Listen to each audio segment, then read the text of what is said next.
많은 관심을 받고 있는 사건, 사고들 짚어보겠습니다. 지금 이 사건, 오늘은 임주혜 변호사와 함께하겠습니다. 어서 오십시오. 안녕하십니까?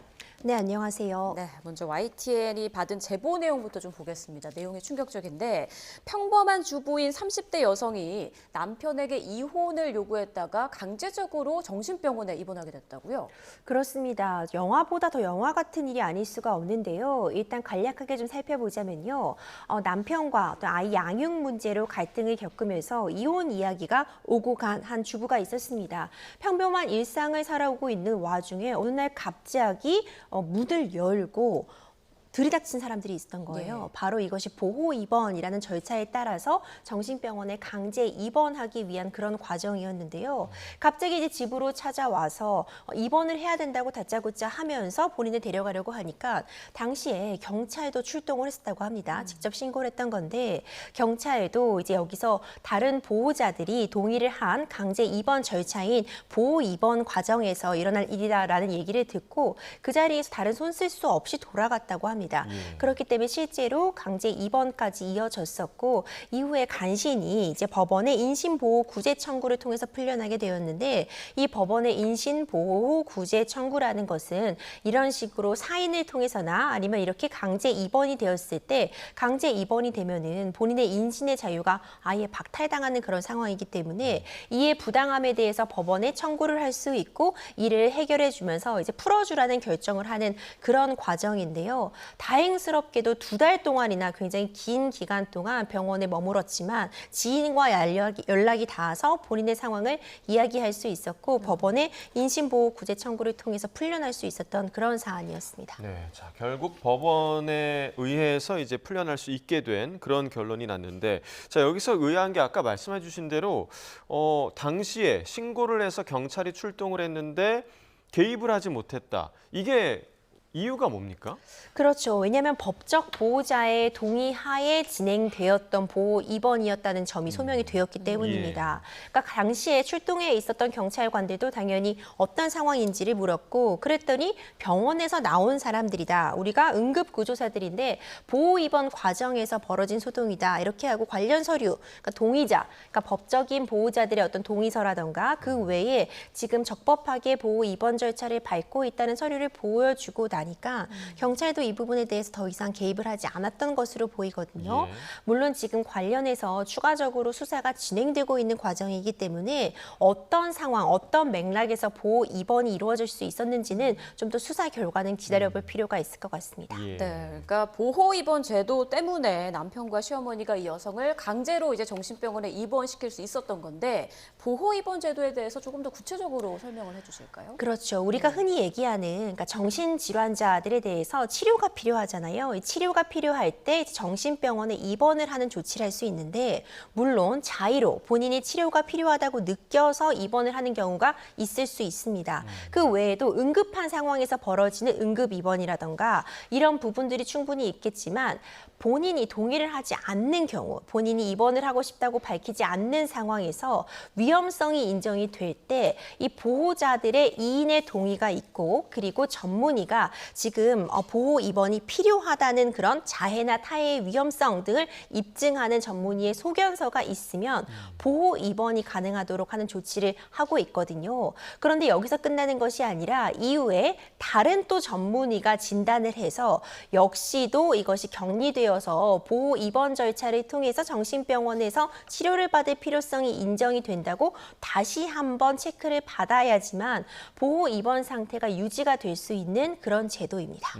그런데 이 사건 같은 경우는 그 과정이 제대로 지켜졌는가가 굉장히 좀 의문인 게, 이 여성이 뭐 정신과 쪽에서 진료를 받은 전력도 없고 그런 기록이 없었을 텐데 어떻게 입원이 가능했을까요? 그렇죠. 저도 그 부분이 굉장히 의아스러운 상황이라 지금 수사기관에서도 그 부분을 입증하는 데 굉장히 총력을 기울일 것으로 보입니다.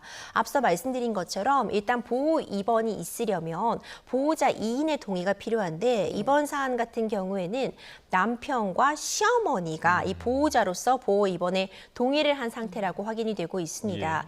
그리고 추가적으로 이 소견서를 받았던 많았던 부분이 인정이 되는데 이 전문의의 진단 결과도 있었던 것으로 지금 전달이 되고 있어요. 예. 여러 가지 그 질병들, 이 우울증이라던가 불안이라던가 망상 등 당연히 이런 상태가 지속된다면은 보호 입원이 인정될 만한 그런 질병들을 가지고 있었던 것으로 평가가 되는 그런 의료 서류는 확인이 되고 있는데 이 과정에서 지금 제보자는 일관되게 본인은 이전에도 어떤 정신병력을 가진 적이 없으며 예. 추가적으로 어떤 정신병력에 대해서 진찰을 받거나 한 적이 없다고 지금 주장을 하고 있거든요. 그렇기 때문에 도대체 어떤 과정에서 이 입원 과정에서 제보자의 주장처럼 제대로 된 그런 정신과 진료를 받은 적이 없다면 어떤 맥락에서 누군가의 사주로 인해서 그런 병원 진료 기록에 각종 이 증상으로 인해서 입원이 필요하다는 내용이 기재가 된 것인데 이 부분이 수사기관에서 반드시 밝혀야 되는 부분으로 판단이 됩니다. 예. 네, 지금 이 여성은 남편과 시댁 식구 또 병원 관계자들을 정신건강복지법 위반 등의 혐의로 이제 고소한 상태라고 하는데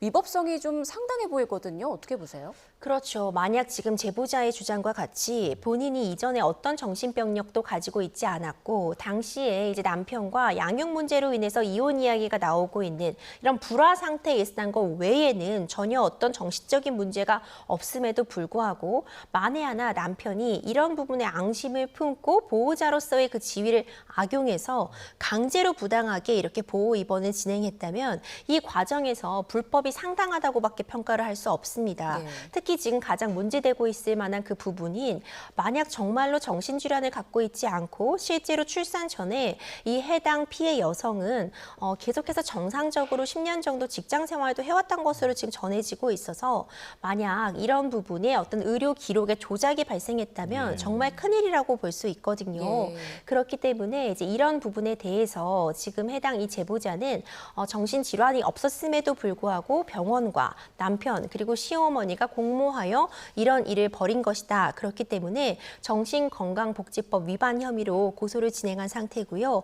이 부분에 대해서 수사 결과를 좀 지켜볼 필요가 있을 것 같습니다. 사실 이전에도 보호 입원과 관련해서 여러 가지 문제점들이 제기가 되어 왔어요. 그러니까 경우에 따라서는 보호 입원이 너무 엄격하게 이제 인정이 되다 보면은 실제로 입원을 통해서 치료를 받아야 하는 그런 대상자가 많이 있음에도 불구하고 적절하게 치료를 받지 못한다는 그런 비판도 있었고요. 예. 거꾸로 입원 상황 같은 경우에는 보호 입원 제도의 어떤 협조, 허점이라고 볼 수 있는 보호자 이임이 있거나 아니면 위조되거나 아니면 조작될 수 있는 가능성의 정신건강의학과 전문의의 어떤 소견만 있다면 한 사람의 인신을 완전히 구속시킬 수 있는 인신의 자유를 완전히 박탈시킬 수도 있는 제도이기 때문에 굉장히 제대로 그 법에 정한 절차에 맞게 운영이 돼야 되거든요. 이번 사안 철저한 조사가 반드시 필요해 보이고 만약 이 과정에서 어떤 허점이라던가 불법적인 부분이 발견이 됐다면 엄히 다스려서 재발 방지 대책을 마련할 필요성이 충분해 보입니다. 네, 그러니까 분명히 필요한 그런 제도임에는 분명하지만 지금 이제 허점 때문에 지금 이런 사건이 발생을 한 건데 그러면 이런 생각도 들더라고요. 그러면 억울하게 입원한 환자가 이 여성뿐이겠냐? 그러니까 더 있을 수 있지 않냐? 이 부분에 대한 추가적인 좀 조사가 전체적으로 좀 필요할 것 같아요. 그렇죠. 그 부분도 굉장히 중요할 것 같습니다. 지금 이 제보자가 입원해 있던 병원에는 당연히 다른 환자들도 입원해 있을 거 아니에요. 예. 그렇다면 만에 하나 제보자의 주장이 사실이라면 다른 입원해 있는 환자들의 경우에도 어떤 불법적으로 감금되었을 그럴 가능성이 존재한다고 볼 수 있기 때문에 수사기관에서는 다른 환자들에 대해서도 해당 병원에 대해서도 어떤 이 입원 과정에서 미비점이라던가 불법적인 부분이 없는지 전체적으로 한번 다 조사를 해볼 필요가 있을 것 같고요. 이 과정에서 어떤 담합이라던가 그 불법적인 부분이 있다면은 반드시 개선돼야 되겠죠. 네. 그러니까 굉장히 무서운 사건인 것 같아요. 그러니까 법적 보호자나 이제 가족이 마음만 먹으면 이렇게 제도의 허점을 활용할 수 있다는 게 이제 드러난 건데 앞으로 어떤 식으로 좀 개선이 돼야 한다고 보세요? 그렇죠. 말씀 주신 것처럼요. 그러니까 무서운 제도라고 표현을 할 수 있어요. 반드시 필요한 제도 맞습니다. 근데 어떻게 운영되느냐가 중요한데 법에 정한 그 엄격한 절차대로만 운영된다면 문제가 없겠지만 이렇게 허점을 노리는 경우가 있기 때문에 문제가 되고 있거든요. 이전에도 여러 사례가 있었습니다. 실제로 이혼 소송을 이제 진행하는 과정에서 앙심을 품고 배우자를 이렇게 보호 입원으로 강제 입원시키는 사례도 있었어요. 이후에 이 피해자가 풀려나더라도 그 정신적인 충격이라던가 금전적인 손실은 이루다 헤아릴 수가 없잖아요. 그 과정에서 여러 차례 보호 입원 제도를 남용 그리고 악용함으로써 문제점들이 있어 왔는데 그렇다면 중요한 부분은 어떻게 엄격하게 관리할 것이냐가 핵심일 것 같습니다. 보호자 2인의 동의 그리고 추가적으로 전문의의 소견이 필요한 부분인데 이 전문의의 소견이 어떻게 운영할 것인가 과연 본인이 동의하지 않음에도 불구하고 정신병원에 입원할 필요성이 있을 정도의 그런 정신질환임을 어떻게 판단할 것인지 지금 이 제도로도 1인의 판단만으로는 부정확하거나 아니면 좀 다를 여지가 있기 때문에 2인이 다시 이것을 동의하는 그러니까 2인이 똑같은 판단을 하는 경우에만 입원이 가능하도록 하는 그런 법적인 제도는 마련이 되어 있거든요. 근데 중요한 부분은 어떻게 운영하느냐겠죠. 만약 이 과정에서 문제점이 있다면 지금은 2인이 동의하는 것으로 하는 것을 전문의의 의견 3인을 받는다고 한다거나 아니면 별도로 이것을 어떤 4인 간의 판단을 하는 것이 아니라 법원에서 주도적으로 판단을 한다거나 여러 가지 좀 제도의 보완은 반드시 필요해 보이고 지금 이제 수사가 진행 중이기 때문에 수사기관에서 이 내막을 정확하게 파악을 하기로 했거든요. 지금 현재 범죄 피해자 보호 조치를 하고 수사가 진행 중인 상황이기 때문에 어떤 맥락에서 어떤 과정을 거쳐서 보호 입원이 이루어질 수 있었는지 다시 역추적해서 정확히 그 사실관계를 확인할 필요성이 있어 보입니다. 네, 자, 그 과정에서 어떤 불법적인 요소가 있었는지 명명백백히 밝혀져야 할 것으로 보이고요. 자, 다음 주제로 넘어가기 전에 준비된 영상 함께 보시겠습니다.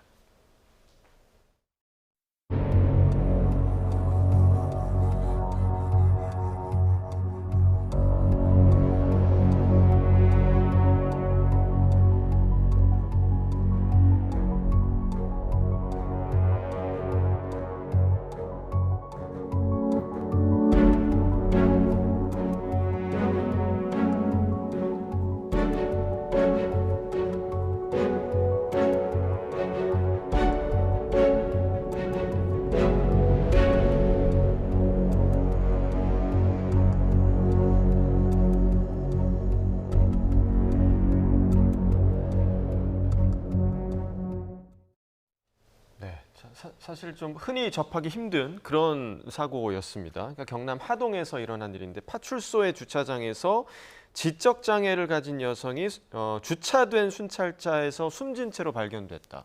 이게 어떻게 이런 일이 좀 일어난 겁니까? 그렇죠. 굉장히 안타까운 사고가 발생을 했습니다. 먼저 이 사건은요. 17일 오전 11시경에 이 피해자의 가족들이 실종 신고를 하게 되었습니다. 이 해당 40대 여성이 집에 돌아오지 않는다는 이유로 이제 실종 신고를 하게 되었고요. 이 실종 신고를 당한 지 지금 몇 시간이 지나서 이 해당 여성이 순찰차 뒷자리에서 숨진 채 발견이 된 겁니다. 이에 따라서 CCTV를 확인해 보니 8월 16일 전날 오전 2시, 그러니까 새벽 2시에 순찰차에 tab승하는 모습이 이 피해자의 이 모습이 확인이 되었거든요. 예.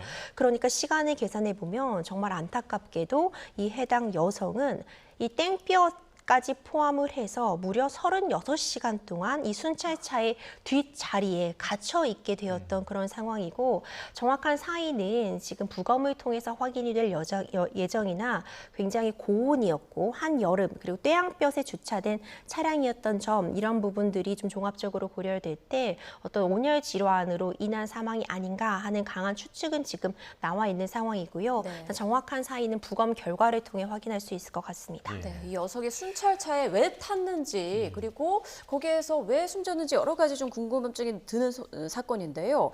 요즘 그 차 내부가 굉장히 뜨겁잖아요. 당시 그 경남 하동에는 그 폭염 경보까지 내려져 있었다고요? 그렇죠. 그러니까 그 부분이 정말 안타깝습니다. 요즘 굉장히 뜨거운 날씨잖아요. 태양볕인데 특히 이 외부에 주차되어 있는 차 같은 경우에는요. 온도가 정말 상상할 수 없을 정도로 뜨겁게 올라가기도 합니다. 예. 그런데 이렇게 태양볕 아래에 놓여 있는 차에 장기간 본인이 방치가 되어 있었고 지금 나올 수가 없는 상황에서 갇혀져 있었기 때문에 이런 안타까운 사망이라는 결과가 발생이 된 것으로 보이고요. 예. 안타깝게도 이게 지금 순찰차잖아요. 경찰차, 순찰차의 경우에는 뒷자리에서 보통 범죄 혐의자 등을 이제 태우고 주행을 하기 때문에 안에서 문이 열리게 되면은 도주의 위험성이 있게 되니까 예. 이 승합차의 뒷자리에는 아예 문 고리가 없는 것으로 전해지고 있습니다. 그러니까 해당 순찰차에는 뒤에는 문을 열 수 있는 그 문 고리가 아예 존재하지 않는 거죠. 그러니까 밖에서 열 수만 있지 안에서는 열 수가 없었고, 그렇다면은 앞으로 나올 수는 없었는가 생각해 보면은 또 이제 범죄 혐의자들이 만약 경찰차를 몰고 있는 경찰관을 앞에서 운전하고 있는데 뒤에서 공격을 하게 되면 굉장히 또 위험할 수 있으니까 앞좌석과 뒷좌석이 이제 유리막 같은 것으로 이제 차막이 쳐 있는 상태였습니다. 그러니까 뭐 클락션을 울린다거나 아니면 앞자리로 넘어갈 수가 없게 아예 차가 막혀 있는 상태였어서 정말 어떤 손쓸도리가 없었다고 평가할 수밖에 없을 것 같고요. 굉장히 안타까운 상황입니다. 네, 그러니까 자력으로 들어갈 수는 있지만 자력으로 나올 수는 없었던 그런 상황이었는데, 그런데 그렇다면 어떻게 들어갈 수 있었는가? 그러니까 이 순찰차가 열려 있었다는 뜻이잖아요. 그것도 좀 문제가 아닌가요? 그렇죠. 그 예. 부분이 참 안타깝습니다. 그러니까 이것이 굉장히 위험할 수밖에 없는 게 외부에서만 문을 열 수 있는 구조라고 설명을 드렸잖아요. 그러니까 순찰차라면 당연히 그래야겠죠. 안에서 뒷자리의 경우에는 문을 안에서 열지 못하도록 하는 것 자체가 문제인 것은 아닌데, 기본적으로 그렇다면은 지금 운행 중이지 않은 순찰차는 문이 잠겨 있었어야 됐는데 지금 이것이 잠겨 있지 않았고, 그러니까 문이 외부에서 그냥 열릴 수 있었고 닫혀버리고 나면은 이제 열 방법이 없었던 그런 상황인 것으로 좀 보이는 상황인데요. 경찰 장비 관리 규칙에 따르면요, 차량을 주정차할 때는 이제 도난 같은 부분에 위험이 있기 때문에 열쇠를 분리 제거하고 차량 문을 잠그는 등 도난 방지에 유의하여야 한다, 이런 이야기가 담겨 있거든요. 그러니까 원칙적으로 사실 이번 사안 같은 경우 이런 사고를 예측하기 매우 어렵다고 할지라도 기본적으로 아예 뒷자리에서 여는 그 문 자체가 마련되어 있지 않으면, 문고리가 없다면 나갈 방법이 없는 것인데 적어도 정차되어 있는 순찰차라도 문을 좀 잘 잠가두었으면 어땠을까 하는 진한 아쉬움이 남고요. 지금 수사기관에서도 이번 사건을 수사하면서 왜 이 순찰차 문이 잠겨 있지 않았는지 이런 부분에 대해서도 함께 조사할 것으로 보입니다. 네, 그리고 일부 언론에 따르면 이 여성이 CCTV에 약 1분 정도 잡혔다고 하더라고요. 이걸 당직 경찰관들이 확인하고 파악하지 못했던 부분도 좀 문제가 될 수 있을 것 같아요. 그렇죠. 그런 부분도 안타깝습니다. 이 여성이 이 순찰차에 접근한 시간이 매우 오전이 이제 새벽 시간이었다고 하더라도 이제 1분 정도 어쨌든 그 순찰차 주변에서 CCTV를 통해서 확인이 되었거든요. 근데 경찰서라는 이제 공간은 항상 이제 24시간 문이 열려 있는 그런 공간이기 때문에 좀 미리 발견을 했으면 좋지 않았을까, 이런 강한 아쉬움은 남지만 기본적으로 어떤 경찰의 대응이라던가 이런 부분에 문제점이 있었는지는 조사를 해봐야지 알 수 있을 것 같고요. 또 하나 안타까운 지점은 해당 경찰서에서는 보통 이제 2대의 순찰차가 운행을 하고 있었는데 잘 운행을 하지 않던, 그러니까 예비로 보통 운영을 하던 그 차에 이 안타깝게도 숨진 피해 여성이 들어가 있었던 것으로 확인이 되고 있습니다. 그렇기 때문에 36시간 동안이나 발견이 되지 못했던 부분도 굉장히 안타깝다고 지적할 수 있을 것 같습니다. 네. 자, 이 여성이 애초에 순찰차에 그러면 왜 탑승을 했을까? 이 부분도 굉장히 좀 의문으로 남는 부분이고, 뭐 특별한 외상은 없었다고 하더라고요. 그래서 이제 부검이 이루어져야 어떻게 이제 사망에 이르게 됐는지를 알게 될 텐데, 이후에 좀 어떻게 사망 경위를 파악할 수 있을까요? 그렇죠. 말씀 주신 것처럼 이제 크게 2가지가 문제될 것 같습니다. 먼저 당연히 정확한 사인 확인하는 것이 매우 중요할 것 같고요. 그리고 추가적으로 왜 도대체 순찰차에서 발견이 되었는지, 본인이 직접 순찰차에 들어간 것인지, 지금 외관상으로는 어떤 타살의 흔적이 없다고는 전해지고 있지만 이 부분도 아직까지는 추측이기 때문에 정확한 사인은 부검 결과를 좀 지켜봐야 될 것 같고요. 부검 결과에 따라서 만약 어떤 그런 온열 질환으로 인한 사망이 맞다면 왜 그렇게 탑승을 하게 되었는지 이 부분 확인하는 것이 매우 중요할 것 같고, 만에 하나 다른 원인에 의한 사망이라고 한다면은 그 과정에 대해서는 더욱 철저한 조사가 필요해 보입니다. 네.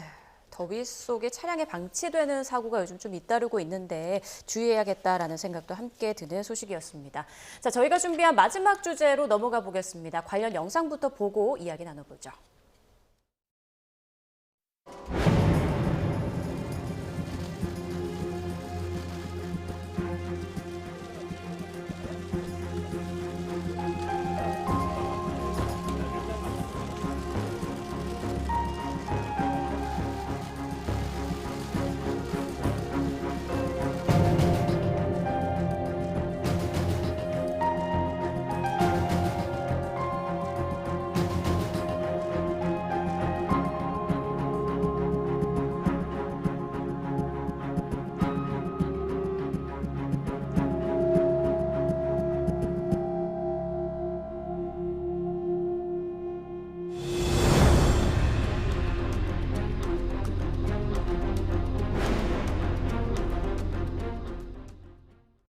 네, 음주 상태로 사고를 낸 뒤 도주한 혐의로 재판에 넘겨진 가수 김호중 씨. 오늘 2차 공판이 열렸는데요.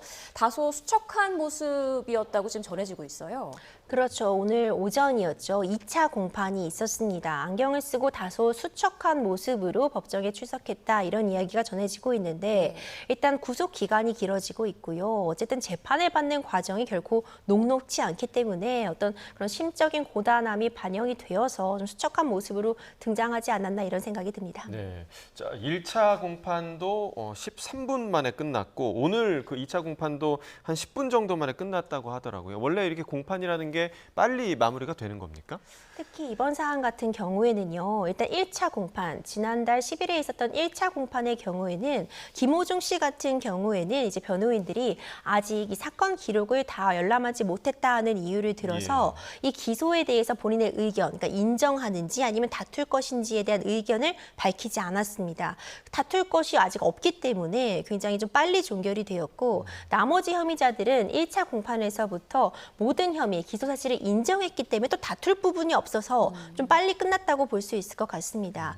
이번 2차 공판 경우에는 역시 10분 내외 정도의 시간밖에 걸리지 않았어요. 근데 원래 이 공판이 그렇게 길게 꼭 이루어지는 것만은 아니라 이례적으로 짧은 시간이다 이렇게 볼 수는 없겠지만 이번 2차 공판에서 가장 큰 관심이 이제 김호중 씨가 과연 기소 사실들, 위험 운전 치상이라던가 이제 증거 인멸, 범인 도피 교사 이런 부분을 인정할 것인가 이 부분이 가장 쟁점이었는데 지금 전해지는 바에 따르면 김호중 씨 역시 이런 모든 범죄 혐의에 대해 인정한다고 밝히고 있거든요. 네. 지금 상황으로 갖다 보자면은 지금 이 범죄 혐의점들이 대부분 굉장히 많은 부분 소명이 되었습니다.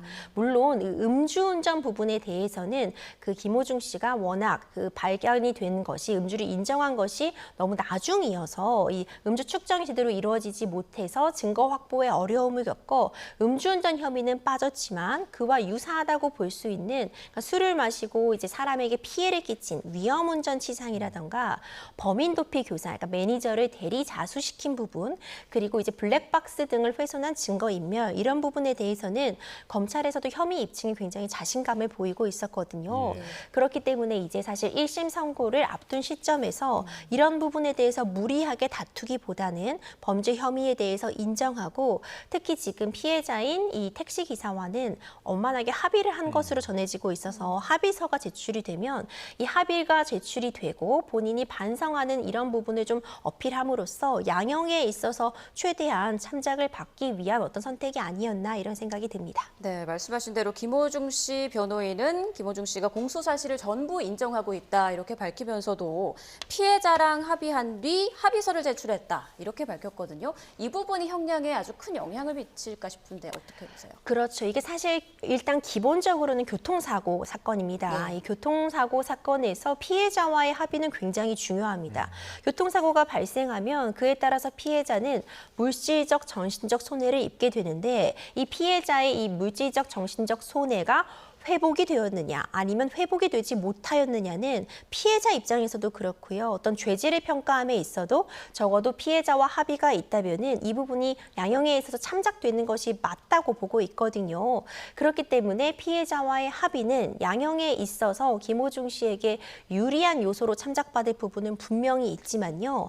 교통사고 부분을 제외하고라도 지금 범인 도피를 교사한 부분, 그러니까 운전자를 바꿔치기를 시도한 부분, 특히 본인이 입고 있던 옷 같은 것을 매니저에게 제공하면서 본인처럼 좀 위장한 부분이라던가 만약 이 증거인멸 혐의, 블랙박스 등을 이제 고의로 없앤 혐의 이런 부분은 사실 죄질이 매우 좋지 못하다고 평가를 받을 수밖에 없고 그리고 애초에 지금은 음주 사실에 대해서 모두 인정을 하고 있지만 처음에는 음주 사실을 부인했었어요. 아니다.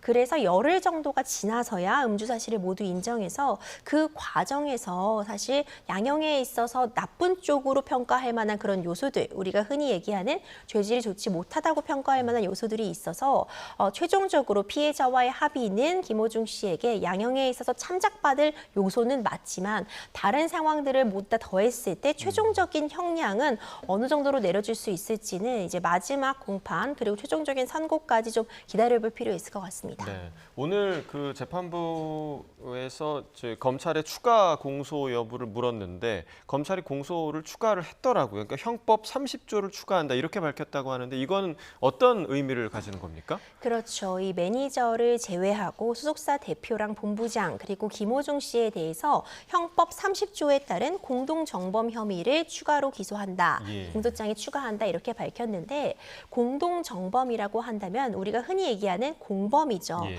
그러니까 예를 들어서 뭐 절도를 한다고 했을 때 혼자 하는 것이 아니라 여럿이 함께 모의하고 누군가는 망을 보고 누군가는 정말 물건을 훔치고 누군가는 도주 차량을 마련해 줬다면 이들이 누가 더 나쁘고 누가 덜 나쁘고를 판단할 것이 아니라 셋이 한 몸처럼 움직였다. 이럴 때 쓰는 맛이 우리가 공범 내지는 공동정범이라고 하는데요. 그러니까 지금 검찰 측에서 보자면은 증거인멸이라던가 범인 도피를 교사하는 이 행위가 우발적으로 이루어졌다거나 아니면 이들 중에 누군가 1인의 주도로 이루어졌기보다는 이들 3명이 한 몸처럼 공모하고 이들 3명이 함께 팀처럼 움직여서 벌어진 범죄다라는 것을 좀 입증하는 데 주력을 할 것으로 보입니다. 네. 그렇다면 좀 차이점으로 볼 수 있을 것이 어떤 우발적, 그러니까 당황해서 내지는 지금 순간의 실수를 덮기 위해서 우발적으로 이런 일을 벌인 것이 아니라 계획적이고 조직적으로 이루어졌다고 한다면은 이 역시도 양형에 있어서 불리한 요소가 충분히 될 수 있거든요. 그러니까 공범들은 모두 동일한 형으로 이제 처벌하는 것으로 되어 있는데 이와 관련해서 지금 증거인멸이나 범인 도피 교사가 문제될 수 있을 것 같고요. 이들이 누군가가 주도해서 내지는 누군가는 이걸 따라하는 것에 불과한 것이 아니라 한 몸처럼 조직적으로 이런 범행을 했다는 점이 인정이 되면 양형에 있어서도 어느 정도 참작이 될 수 있을 것으로 보입니다. 네, 재판부는 다음 달 30일 그러니까 9월 30일에 결심 공판을 열겠다고 밝혔는데 그럼 이날 김호중 씨가 이제 최후 변론을 하고 검찰도 구형을 하게 되는 건가요? 그렇죠. 지금 기록을 검토하고 오는 이제 다음 달이죠. 9월 30일에 최종적으로 최종 공판을 하겠다고 밝혔습니다. 최종 공판이 이제 열리게 되면은 마지막으로 이제 김호중 씨가 우리가 흔히 얘기하는 뭐 최후 진술 같은 것을 할 수도 있고요. 예. 그리고 이제 검찰에서는 본인들이 생각하는 형량을 구형하게 되겠죠. 이 공판 마지막 공판이 한 번 남았기 때문에 일단 기본적으로 2차 공판 오늘 있는 공판에서 범죄 혐의점에 대해서 이제 인정을 했다고 하더라도 여전히 지금 많은 팬들이라던가 주변 사람들이 김호중 씨에 대한 탄원서 같은 부분도 제출을 하고 있고 여러 가지 추가로 제출할 서류가 있다면은 3차 공판까지 최대한 양형에 있어서 유리한 요소가 될 수 있을 만한 부분들은 모두 제출할 것으로 보이고요. 마지막 공판 보통 최종 공판이 있고 한 달 정도 후에 선고를 내리거든요. 예. 그렇다면은 이제 10월 말쯤에는 1심에 대한 최종적인 선고 결과가 내려질 것이라고 예측이 가능합니다.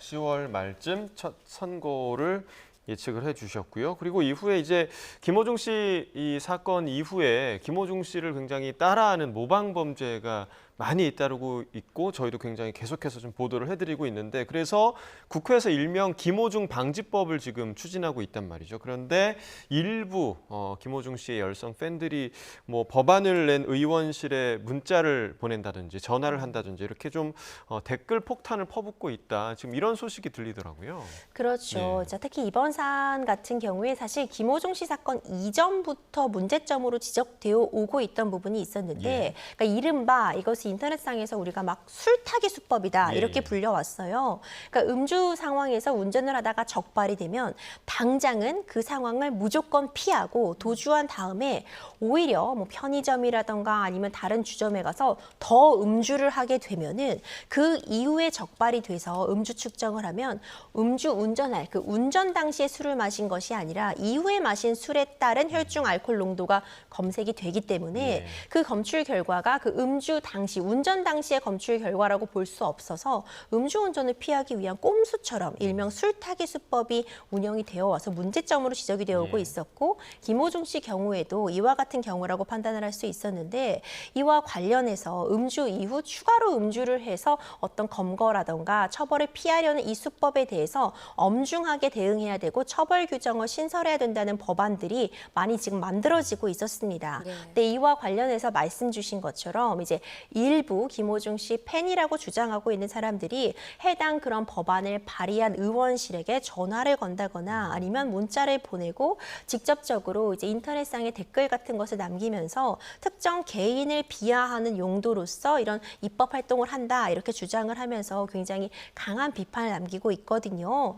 그런데 앞서 말씀드린 것처럼 이것이 특정 개인, 김호중 씨 개인을 타겟팅한 그런 법안이라고 보는 것은 좀 어려운 것이 김호중 씨는 이것 때문에 추가로 처벌을 받는 것은 아닙니다. 김호중 씨가 적용되는 법률이라기보다는 김호중 씨 사건을 통해서 수면 위로 다시 한번 올라온 이 술타기 수법 같은 부분을 근절을 위해서도 필요한 법이라고 볼 수 있어서 너무나 무분별한 팬심은 좀 자제할 필요가 있다 이런 얘기들도 지금 나오고 있는 상황입니다. 네, 음주 사고는 큰 인명 사고를 낼 수 있는, 인명 피해를 낼 수 있는 그런 사고인 만큼 법 개선이 반드시 필요하겠습니다. 네, 지금까지 임주혜 변호사와 함께 주요 이슈들 짚어봤습니다. 고맙습니다.